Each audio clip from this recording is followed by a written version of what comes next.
Allah helal et. Şahsımı değil, milletimi bu hale getirenlere hakkımı helal etmiyorum. Benim için lif lif yolsalar, cımbız cımbız derelerimi koparsalar, sarayımı yaksalar, hanımı, hanedanımı söndürseler, çoluğumu çocuğumu gözümün önünde parçalasalar helal ederim de. Sevgilinin yolunda yürüdüğüm için beni bu hale getiren ve milletimi ateşe atan insanlara hakkımı helal etmem.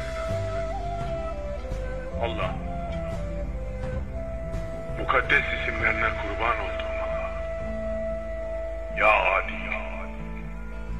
bana Kızıl Sultan adını takan ve devrilmem için ellerinden geleni yapan Ermenileri şimdi beni devirenlere parçalatıyor. Bu cellatları da kim bilir kimlere parçalatacaksın. Fakat Ya Rahman, adaletinle tecelli edersen hepimiz kül oluruz, biz de acı.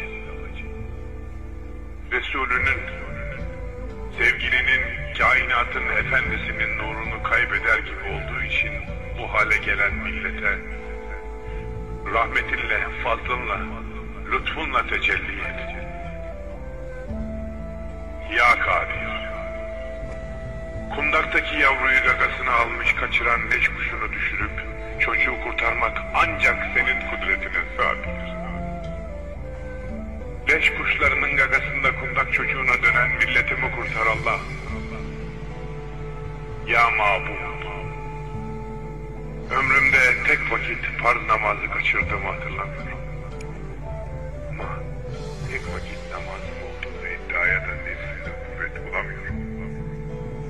Huzurunda eriyeceğime kaskatı kalıyorum ve duada ruh teslim edeceğime yatağımda kıvranıyorum. Sana kulluk göstermeyen bu kulunu affet Allah. Eğer yılları tesbih dizisince süren hükümdarlığında seni bir kere anabildim, Resulüne bir an bağlanabildimse, duamı o bir kere ve bir an yüzüstü hürmetine kabul et. Ya Sübhan, şu titrek elleri kıyamet gününde sana, ümmetim diye yalvaracak olan Habibinin eteğinde şimdi, milletim diye dilenen bu ihtiyarın duasını geri çevirme. Milletimi evvela bazı badel mevsiz bir ölümle yok etmeye götüren sahte kurtarıcılar ve sahte kurtuluşlardan kurtar. Ve ona bir gün gerçek kurtarıcıları, gerçek kurtuluşu nasip et. Benim artık bu dünya gözüyle görebileceğim hiçbir saadet ümidim kalmadı. Bari felaketi olsun bana daha fazla gösterme Allah'ım. Ayakta duramaz haldeyim.